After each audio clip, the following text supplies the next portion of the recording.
आज हम लोग डीसी मोटर के बारे में, उसके अगले टाइप के बारे में स्टडी करेंगे।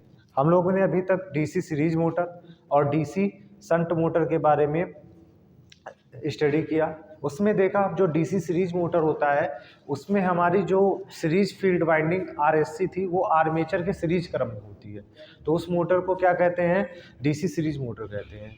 और शंट मोटर जो हमारा था, शंट मोटर के केस में हमारी जो शंट फील्ड वाइंडिंग आरएसएच होती है वो आर्मेचर के समांतर क्रम में होती है, इसलिए उस मोटर को शंट डीसी शंट मोटर कहा जाता था। फिर उस पर हम लोगों ने केसीएल और केबीएल की सहायता से हमने करंट का मान और वोल्टेज बैक ईएमएफ का मान भी निकालना सीखा। आज हम आगे की मोटर के बारे में स्टडी करेंगे। अगली मोटर हमारी है डीसी कंपाउंड मोटर, जिस मोटर में सीरीज फील्ड वाइंडिंग और शंट फील्ड वाइंडिंग दोनों के रेजिस्टेंस से मिलाकर जो मोटर बनती है उसे कहते हैं डीसी कंपाउंड मोटर। तो इसमें आपकी दो वाइंडिंग्स होती हैं, एक सीरीज फील्ड वाइंडिंग होती है और एक शंट फील्ड वाइंडिंग। यह मोटर आपकी दो प्रकार की होती है, एक कम्युनिटी कंपाउंड होती है और एक डिफरेंशियल कंपाउंड होती है। अगर कोई क्यूमुलेटिव कंपाउंड मोटर उस मोटर को कहते हैं जिसमें सीरीज फील्ड वाइंडिंग का फ्लक्स फाई एससी और शंट फील्ड वाइंडिंग का फ्लक्स फाई एसएच दोनों के फ्लक्स का मान क्या हो, एडिटिव नेचर मतलब जुड़ने वाले स्वभाव का हो, जिसके कारण इनका नेट फ्लक्स या परिणामी फ्लक्स का मान क्या हो जाता है, बढ़ जाता है, उसे कहते हैं क्यूमुलेटिव कंपाउंड मोटर। तथा जिस मोटर में दूसरा डिफरेंशियल कंपाउंड मोटर, डिफरेंशियल मतलब डिफरेंट ऑफ टू फ्लक्स, जिस मोटर में सीरीज फील्ड वाइंडिंग और शंट फील्ड वाइंडिंग के फ्लक्स का क्या हो, सब्ट्रैक्टिव नेचर मतलब घटने वाले फ्लक्स हो, तो जिसके कारण नेट फ्लक्स का मान क्या हो, हमारी मशीन का घट जाता है, और वह मोटर हमारी डिफरेंशियल कंपाउंड मोटर कहलाती है। तो आज हम लोग पहले सीखते हैं कंपाउंड मोटर। तो डीसी कंपाउंड मोटर, जिस डीसी मोटर में दो प्रकार की फील्ड वाइंडिंग तथा सीरीज फील्ड आरएससी से इसको रिप्रेजेंट करते हैं तथा शंट फील्ड वाइंडिंग को आरएसएस से प्रयोग की जाती है, वह मोटर कंपाउंड मोटर कहलाती है।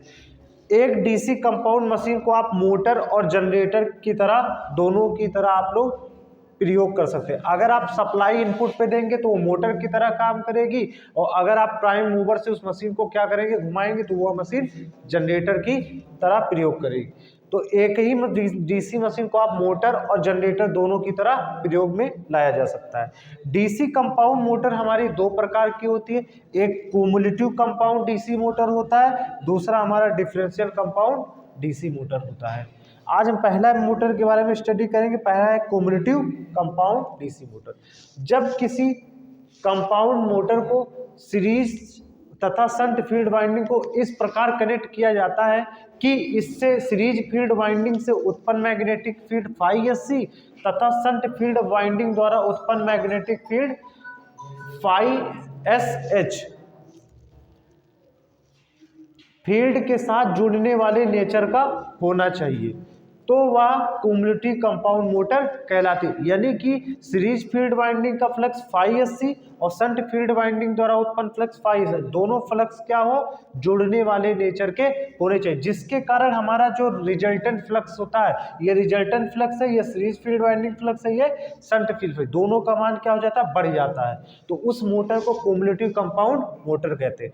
यह मोटर भी आपका दो प्रकार से बनाते हैं, एक लॉन्ग शंट कंपाउंड मोटर होता है, एक शॉर्ट शंट कंपाउंड होता है। लॉन्ग शंट कंपाउंड मोटर उस मोटर को कहते हैं जिसमें हम लोग शंट फील्ड वाइंडिंग को सीरीज फील्ड और आर्मेचर के अक्रॉस लगाते हैं, और शॉर्ट शंट कंपाउंड मोटर उस मोटर को कहते हैं जिसमें हम लोग शंट फील्ड वाइंडिंग को केवल आर्मेचर के अक्रॉस लगाते हैं। तो ये था हमारे मोटर के बारे में एक थोड़ा सा ही जानकारी। आगे के वीडियो के लिए आप चैनल को लाइक करें और सब्सक्राइब करें। Thank you for this video. हम लोगों ने जो लॉन्ग शंट और शॉर्ट शंट पढ़ा था, तो डीसी जनरेटर की तरह लॉन्ग शंट में cumulative compound motor shunt field को सीरीज क्रम में कनेक्ट आर्मेचर तथा सीरीज फील्ड के पैरेलल क्रम में कनेक्ट किया जाता है। इसी प्रकार short shunt cumulative compound motor में शंट फील्ड वाइंडिंग को केवल आर्मेचर के पैरेलल क्रम में कनेक्ट किया जाता है। तो हमारा जो क्यूमुलेटिव कंपाउंड डीसी मोटर होता है लॉन्ग शंट, उसमें क्या होता है, जो ये सीरीज फील्ड है, सीरीज में आर्मेचर के और ये हमारा जो आर्मेचर है दोनों क्या है सीरीज में, तो इसके अक्रॉस हम लोग क्या लगाते हैं, शंट फील्ड वाइंडिंग को, तो उस मोटर को कहते हैं cumulative compound long shunt DC motor. मतलब कि सीरीज फील्ड वाइंडिंग और आर्मेचर के जब अक्रॉस शंट फील्ड वाइंडिंग को लगाते हैं तो हमारा वो कहलाता है long shunt cumulative compound motor. यहाँ पे हमने सप्लाई लगाया, मोटर में इनपुट में सप्लाई दिया और सप्लाई के बाद यहाँ करंट गई आई, टोटल करंट आई बराबर हो जाएगा, यहाँ इस करंट को बिंदु ओ पे दो रास्ता मिलेगा, एक करंट इसमें जाएगी, एक करंट शंट फील्ड में जाएगी। तो जो करंट इसमें जाएगी उसे ISC कहेंगे, तो सीरीज फील्ड वाइंडिंग में जो करंट आएगी ISC, और इस आर्मेचर में जो करंट जाएगी उसे क्या कहेंगे, IA कहेंगे। तो किरचॉफ का करंट लॉ कहता है कि टोटल इनकमिंग करंट यानी आने वाली विद्युत धारा बराबर जाने वाली विद्युत धारा। तो यहाँ से हमारी ये करंट यहाँ से आ रही है आई, एक करंट ऐसे जा रही है और एक करंट इधर जा रही है, तो इस ओ पे कौन सी करंट आ रही है, आई, तो यहाँ आई बराबर जा कौन सी रही है, IA प्लस ISS। ये दोनों करंट क्या है सीरीज क्रम में, ISC में जो करंट जाए वही आर्मेचर में जा रही, इसलिए IA बराबर ISC हो गया।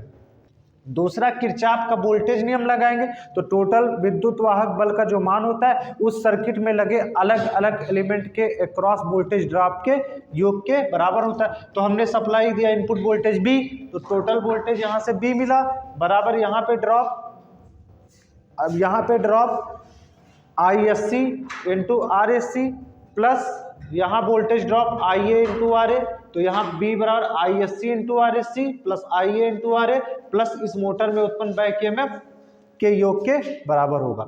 यहाँ पे अगर ये दो ब्रश लगे हुए होते हैं तो हमारे मशीन में मिनिमम कितने ब्रश होते हैं, दो। अगर ब्रश वोल्टेज ड्रॉप दिया होगा तो इसी EMF इसी वोल्टेज में हमारा क्या हो जाता है, ब्रश वोल्टेज ड्रॉप जुड़ जाएगा। मशीन में कितने हैं, तो दो ब्रश होते हैं, इसलिए दो से वोल्टेज ड्रॉप ऑफ ब्रश के मल्टीप्लाई हो जाएगा। अगर हमारा कार्बन का ब्रश होता है तो पर ब्रश वोल्टेज ड्रॉप 1 वोल्ट होता है, अगर मेटल ग्रेफाइट का बना होता है तो पर वोल्ट वोल्टेज ड्रॉप 0.5 वोल्ट का होता है, तो 1 से गुणा करेंगे 2 वोल्ट हो जाएगा अगर कार्बन का ब्रश होगा। अगर मेटल ग्रेफाइट का होगा तो 0.5 को 2 से गुणा करेंगे तो 1 वोल्ट आएगा। उसके बाद हमारा दूसरा होता है क्युमुलेटिव कंपाउंड में शॉर्ट शंट कंपाउंड मोटर। तो शॉर्ट शंट है, लॉन्ग शंट में अक्रॉस शंट फील्ड जोड़ा, शॉर्ट शंट में हम लोग क्या करते हैं, जो आर्मेचर होता है उसके अक्रॉस शंट फील्ड वाइंडिंग को कनेक्ट कर देते हैं। यहाँ देखो सीरीज और आर्मेचर के अक्रॉस जोड़ा था, यहाँ सिर्फ हमने क्या किया, आर्मेचर के अक्रॉस शंट फील्ड वाइंडिंग को कनेक्ट कर दिया। अब यहाँ पे सप्लाई हमने लगाया तो सप्लाई के करस्पॉन्डिंग यहाँ करंट बहेगी, यानी वोल्टेज भी लगाया, करंट यहाँ से फ्लो है। अब ये करंट यहाँ से आएगी shunt field series field winding में आएगी, तो सीरीज फील्ड वाइंडिंग की करंट को ISC कहते हैं। अब यहाँ बिंदुओं पे करंट को दो रास्ता मिलेगा, एक करंट नीचे आएगी डाउनवर्ड और एक करंट दिस साइड जाएगी। तो यहाँ पर एक करंट आई IA, एक करंट गई ISC। तो किरचॉफ का करंट ला यहाँ भी लगाएंगे, टोटल करंट I बराबर इस आर्मेचर में जाने वाली करंट प्लस इस शंट फील्ड में जाने वाली करंट, तो I बराबर IA प्लस ISH। उसके बाद में यहाँ हम लोग देख रहे हैं जो करंट I आ रही है टोटल करंट वही शंट फील्ड में जा रही है, तो I बराबर ISC हो गया क्योंकि सीरीज में करंट बराबर होती है। उसके बाद में यहाँ किरचॉफ का वोल्टेज नियम लगाएंगे, तो इनपुट में टोटल वोल्टेज B बराबर, अब यहाँ पे वोल्टेज ड्रॉप क्या हो रहा है, ISC इंटू RSC प्लस इस आर्मेचर में रेजिस्टेंस के कारण voltage drop IA into RA plus इस मोटर में उत्पन्न बैक EMF इन प्लस के साथ AB। अगर मशीन में ब्रश का भी वोल्टेज ड्रॉप इंक्लूड कर दिया जाए तो इसी में क्या हो जाएगा, 2 इंटू BB जुड़ जाएगा, क्योंकि एक मशीन में कितने ब्रश होते हैं, 2। ये था हमारा cumulative compound long shunt motor का डायग्राम, और ये है हमारे क्युमुलेटिव कंपाउंड DC मोटर के शॉर्ट शंट का मोटर। यहाँ पे हमारा अगर मान लो ISH करंट को यहाँ से निकालना है तो ISH बराबर हो जाएगा, यहाँ से ये वोल्टेज जो देंगे यहाँ का ड्रॉप माइनस कर देंगे, यानी यहाँ का वोल्टेज हमको मिलेगा B minus ISC into RSC, तो ये हो जाएगा B minus ISC into RSC बटे यहाँ का रजिस्टेंस R SH। तो यहाँ से हम लोग यहाँ का भी करंट निकाल सकते थे। ये था हमारा शॉर्ट शंट कंपाउंड मोटर। आगे की वीडियो के लिए आप चैनल को लाइक करें, सब्सक्राइब करें और शेयर करें। Thank you for this video.